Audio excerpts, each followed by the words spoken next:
Hi Mars! Gawa naman tayo ng Italian dessert at may coffee flavor. Pero itong gagawin ko Mars, hindi ko kayo pahihirapan kaya napaka-easy lang talaga. Nahuhulaan nyo na ba Mars kung anong gagawin natin ngayon? So sa isang container ay nilagay ko lang yung ating butter. Sinunod ko na yung ating all-purpose cream at minicrowave ko lang siya for 1 minute Mars dahil dapat ang butter natin ay room temperature. Tapos ay i-mix lang natin sila together. Idagdag na natin yung ating almond flour or kung gusto nyo namang gumamit ng coconut flour ay pwede rin. Ilagay na rin natin yung ating low carb approved sweetener. At syempre yung ating baking powder. Paghalu-haluin lang Mars hanggang well combined na sila. Next naman, isinunod ko na yung ating egg. Room temperature din Mars. Tapos ay yung ating vanilla extract at i-mix lang natin sila again. So kumuha lang ako ng isang container na microwavable safe at kailangan lang natin siyang i-microwave ng 2 to 2.5 minutes. Hanggang sa mag-form siya as mini cake. At habang hinihintay natin siya, Mars, dito muna tayo sa ating cream mixture. So meron ako dito cream cheese na room temperature at ilalagay na rin natin yung ating all-purpose cream. Kung ayaw nyo naman ng dairy, Mars, pwede rin naman kayong gumamit ng coconut milk. Isunod na nating ilagay yung ating vanilla extract, pati na rin yung ating low-carb approved sweetener. Pagkatapos, Mars, ginamitan ko lang siya ng hand mixer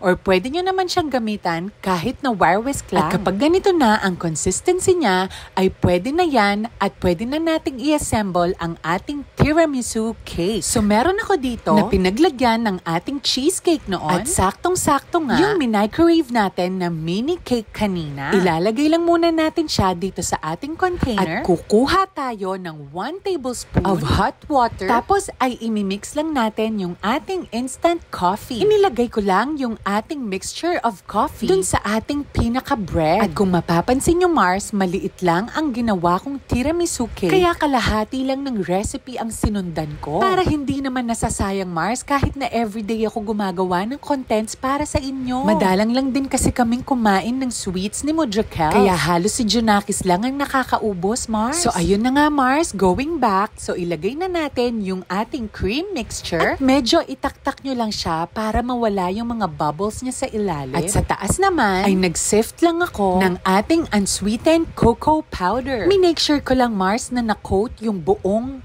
tiramisu cake natin. At dahil hindi nakapag-antay si Mars nyo, so heto nga, kahit na hindi pa siya malamig, ay excited na talaga akong tikman siya. At heto naman ng second take na Mars. Dito ay galing ko na siya sa freezer. At tignan nyo kung gaano ka-rich and ka-creamy yung ating tiramisu cake. At nakita nyo ba yung ating ginawang low-carb pound cake sa ilalim? Pwede kayong gumawa nito Mars kung may special occasion kayo. Stay low-carb mga Mars!